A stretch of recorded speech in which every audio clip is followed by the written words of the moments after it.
Otasansan rédíò and TV a wà lórí Facebook àti YouTube.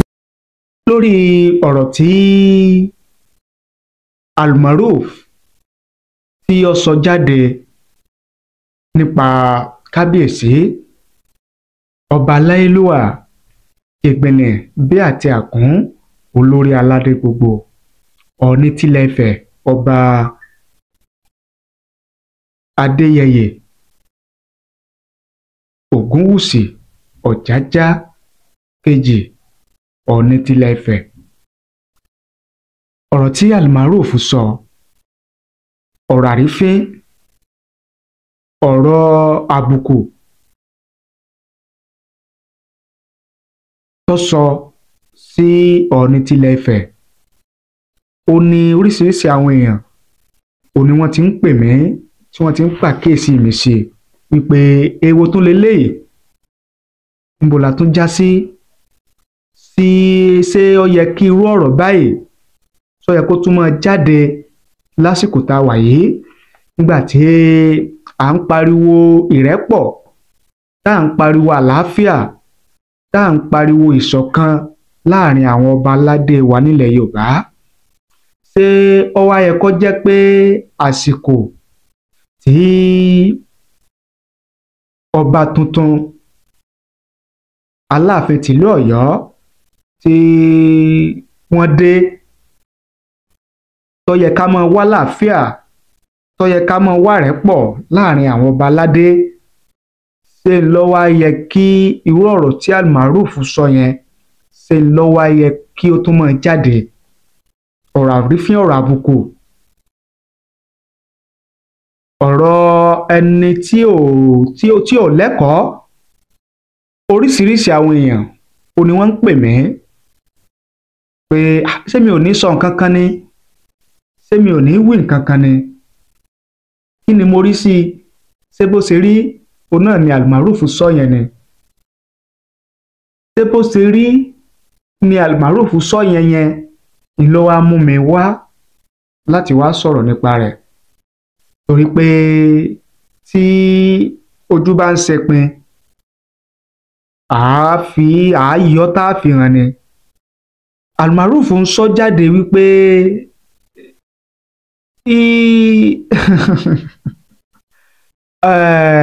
ọba kábíyèsí Ọọ̀ni tilẹ̀ Ifẹ̀ kí wọ́n dẹ́kun láti máa pera wọn ní olórí aládé ilẹ̀ Yorùbá, pé wọn kì í ṣe olórí aládé ilẹ̀ Yorùbá kankan torí pé wọn kì í sọmọ Oòduà gan lẹ́nu Almaroof. Àti wípé àṣírí ti tú torí pé òun gbọ́ pé ọba Ọọ̀ni tilẹ̀ Ifẹ̀ náà wà nínú àwọn tí wọn ò fẹ́ kí ìlú Ọ̀yọ́ kó rí ọba jẹ lẹ́nu Almaroof. Ohun tí mo lè ṣe àpèjúwe ọ̀rọ̀ Almaroof yìí sí òun ni téèyàn ó jẹ tí òjò gbọ́n, torí monetization ni Almaroof ló fi ń ṣerú eléyìí, torí kí kọ́nrán fídíò rẹ̀ kó lè bá a ní huge view, kó lè bá a go viral, torí owó, torí dọ́là. Àkọ́kọ́ nìyẹn. Ẹ̀kejì, torí kó lè kí ọba tuntun Aláàfin tuntun, kí Aláàfin tuntun lè rí gẹ́gẹ́ bí ọmọ ìlú Ọ̀yọ́ gidi tàbí ẹni tí ó ń ṣe tiẹ̀. Ẹ̀kejì nìyẹn. Àtàkọ́kọ́ o, àtẹ̀kejì o, ohun tí ń jáde lẹ́nu Almaroof yẹn, ìwà àìlápọ́nlé, ọ̀rọ̀ àìlápọ́nlé, ọ̀rọ̀ àìnítẹríba ni ọ̀rọ̀ tí ń jáde lẹ́nu Almaroof yẹn sí ọba aládé nílẹ̀ Yorùbá. Inú mi wá dùn lórí ohun tí Almaroof sọ yẹn. Kí ni inú mi fi dùn ni wípé a ti rí nínú àwọn ọmọ Ọ̀yọ́ náà ẹ má gbàgbé pé ọmọ Ọ̀yọ́ òun ni Almaroof. Inú mi wá dùn torí pé a ti rí nínú àwọn ọmọ Ọ̀yọ́ náà tó náà ti jáde tó ti yọpin ojú Almaroof fún wípé kì í ṣe irú Almaroof ló yẹ kó máa sọ irú ọ̀rọ̀ yẹn jáde. Wọ́n jẹ́ kó mọ̀ ọmọ Ọ̀yọ́ tóun náà padà sọ̀rọ̀ yẹn Àtìbà TV ó ti jẹ́ kó yé Almaroof pé ọmọ ọkọ gidi kan kì í sọ irú àwọn ọ̀rọ̀ tí Almaroof ń sọ yẹn sí ọba aládé nílẹ̀ Yorùbá. Ẹni tá a bí re tá a tọ́ re tó sì jẹ́ ọmọlúàbí kì í fẹnu sọ̀rọ̀ sí àwọn ọba aládé nílẹ̀ Yorùbá bí Almaroof ṣe sọ yẹn. Inú mi wá dùn tí Almaroof tó bá láǹfààní láti gbọ́ tàbí láti wo prógráàmù Àtìbà TV tó wá sì láǹfààní láti wo eléyìí náà kí Almaroof kó tètè ṣe àtúnṣe. Èmi ò ní ẹnìkankan láti tàbùkù, èmi ò ní ẹnìkankan láti sọ̀rọ̀ sí, èmi ò ní ẹnìkankan láti faṣọ iyì rẹ̀ ya. Ṣùgbọ́n tí a bá ń rí ohun tó kù díẹ̀ káàtó láwùjọ tàbí tó lè domi àlàáfíà rú, tó lè ba nǹkan jẹ́, tó lè jẹ́ kí àlàáfíà, ìrẹ́pọ̀ àti ìṣọ̀kan tí à ń béèrè fún nílẹ̀ Yorùbá láàrin àwọn ọba aládé wa nílẹ̀ Yorùbá tó lè mú má jẹ́ kó wáyé tàbí tó lè máa dá omi àlàáfíà ìlú rú, tá a bá rí irú ọ̀rọ̀ bẹ́ẹ̀ tàbí ṣẹlẹ̀ bẹ́ẹ̀ tó bá ń ṣẹlẹ̀ láwùjọ, tá a bá sọ nípa rẹ̀, tá a bá pàkíyèsí àwọn tí irú nǹkan bẹ́ẹ̀ bá ń tọwọ́ wọn wáyé, kò sí tó burú jù. Nítorí àlàáfíà, nítorí ìṣọ̀kan, nítorí ìlọsíwájú ilẹ̀ Yorùbá ni mo ṣe ń ṣe eléyìí tí mò ń ṣe yìí.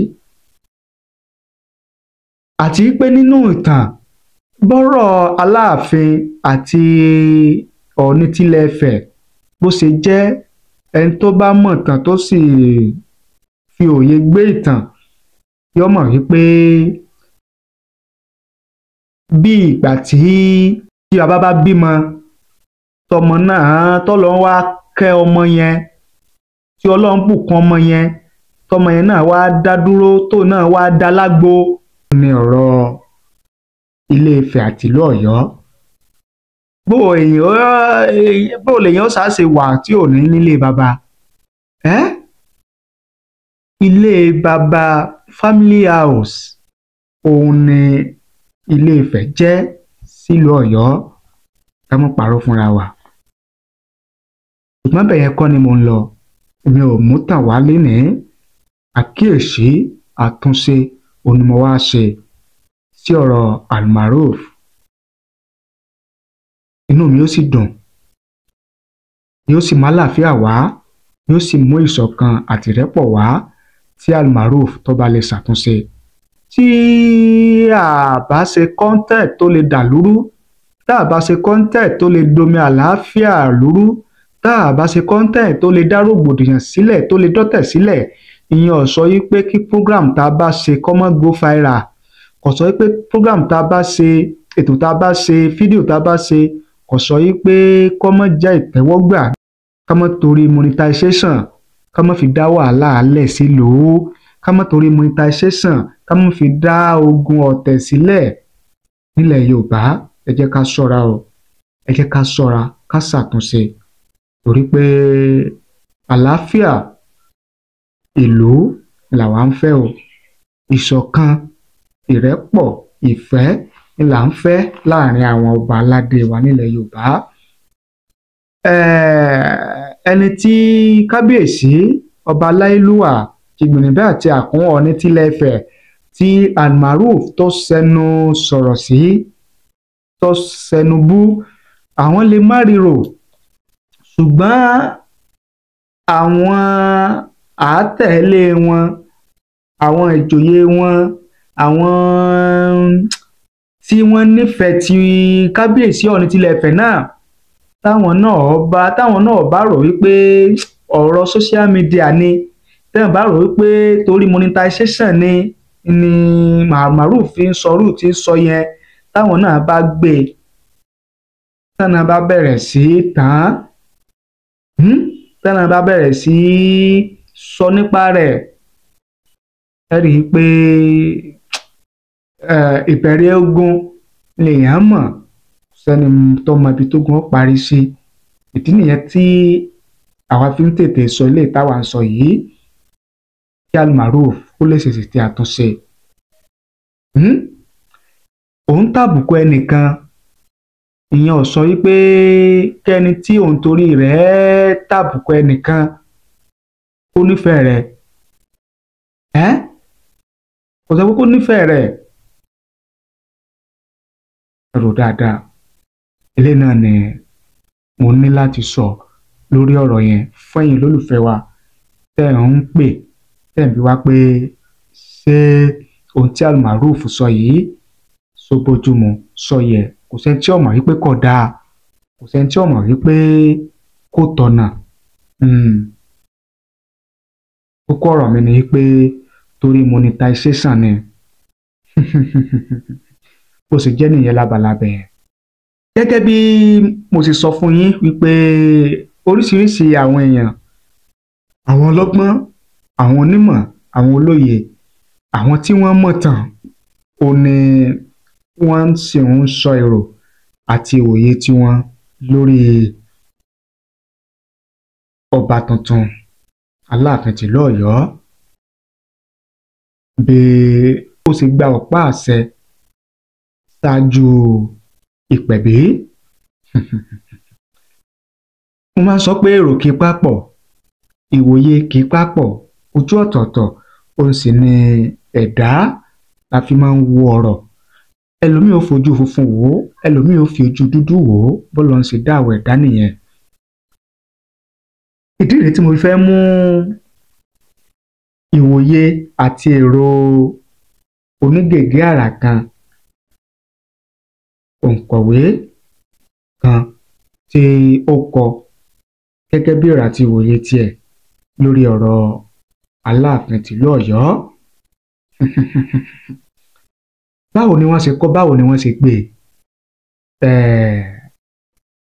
onígègé àrà òǹkọ̀wé Muideen Ọlálékan Ọlágúnjú lọ́kọ. Wọ́n ní let us be honest, virtually all the candidates for recently vacant stool of Aláàfin of Ọ̀yọ́ sought political influence in the bid to ascend the preeminent traditional stool in Yoruba land. The place of political gatekeepers in the determination of who becomes a king in Yoruba land is not novel.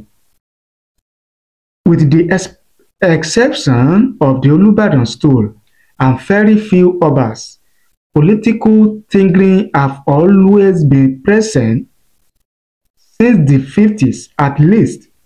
Even late Ọba Lamidi Adeyemi Kẹta ascended the throne on the crest of a wave of political mechanizations. Prince Ọ̀rànlọ́lá Bàbá Ìwó was elected by the Ọ̀yọ́mèsì to become the Aláàfin when the stool became vacant in 1970s. Rather than take the mantle, he picked his son, Prince Sanda Ládépò Ọ̀rànlọ́lá. The government of the Western region gave their approval, but it took just one dissenting voice in Alowolodo ruling house, that of Salami Babadudu, to pave the way for the political abracadabra that eventually landed Prince Lamidi Adeyemi the throne. He reigned for 53 years. History is repeating itself. Simply put, the only difference between 1970 and 2025 is the refusal of Governor Seyi Makinde to accept the choice of the Ọ̀yọ́mèsì. It is not a case of the reversal that happened in 1970. It is a case of outright rejection laced with allegations of bribery against the Ọ̀yọ́mèsì. The choice of an Aláàfin is subject to law. The main laws are the Ọ̀yọ́ Chieftaincy Declaration and the chief laws of Ọ̀yọ́ State. It will seem the only legal basis to disapprove the choice of Ọ̀yọ́mèsì is an objection to the governor of Ọ̀yọ́ State within 21 days of the communication of the choice by the Ọ̀yọ́mèsì. Till today, there is no choice objection, at least none has been publicly stated. When one of the aspirants went to court to challenge the choice of the Ọ̀yọ́mèsì, the suit was dismissed.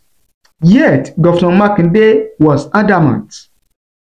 Meanwhile, in line with the Yoruba adage, tó ní tí a bá pẹ́ lórí mi, èsìkèsì a máa báni níbẹ̀. 2 of the 5 members of the Ọ̀yọ́mèsì, namely Sàámú and Àgbàkin, broke off and resiled from their approval of their initial choice, leaving the Basọ̀run, head of Ọ̀yọ́mèsì, and the one person who convened meetings, Laguna and Akineku, sticking to their choice despite threats of EFCC arrest. What did the government do to have its way? They picked warrant chiefs to replace the unyielding members of the Ọ̀yọ́mèsì to constitute a rival Ọ̀yọ́mèsì.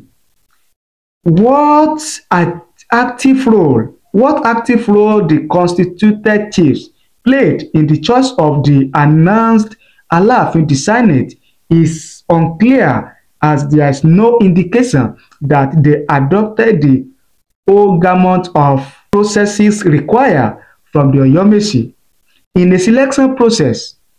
Instead, a strange process took place.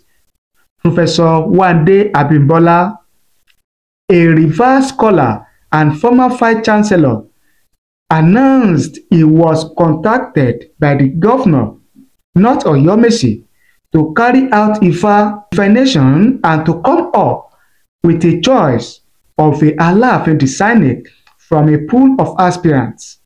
Ifá, according to the great professor, picked Prince Hakeem Abimbola Owade. Reading between lines, we see novelty with government consulting an Ifá priest directly and an announcement being made without the concurrence of 3 out of 5 surviving members of the Ọ̀yọ́mèsì. For aspirants to the throne who might want to explore legal actions, there are a lot of questions they will ask the court to resolve, and many of them will flow from the validity of the processes that have culminated in the choice of Prince Owade. Politics don't pass politics, and power don't pass power. However, those who may wish to go to court can be consoled in the fact that courts usually stick to what the law says in chieftaincy matters. There are usually no ways of circumventing the strict interpretation of the law. We will see how well Governor Makinde has tied up this bypass that he and his government have adopted. If rejecting the choice of the whole house of Ọ̀yọ́mèsì is founded on bribery and corruption, has any allegation been formally laid, investigated, and substantiated? The answers to many questions are blowing the wind. Ọ̀yọ́ has many checkered histories. This is another one. May we find our footings again and become a land of eye and power that we used to be. Gẹ́gẹ́ bí èrò àti ìwòye onígègé àrà Muyideen Lékan Ọlágúnjú, òun náà ni àtimúwá fún yín yẹn, tí mo sì mọ̀ yí pé ó ti yé èèyàn lọ́gbọ́n, ó ti yé èèyàn onímọ̀, ó ti yé èèyàn olóye.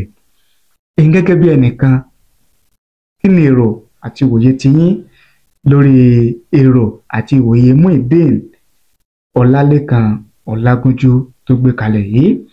Ẹ fi ṣọwọ́ sí wa láàyè comment nísàlẹ̀ fídíò yìí, a kà á sì ṣe àgbéyẹ̀wò rẹ̀. Ẹ ṣé bẹ́ẹ̀ ṣe ń wò wá, ẹ ṣé bẹ́ẹ̀ ṣe ń gbọ́ wá. Thank you. God bless you.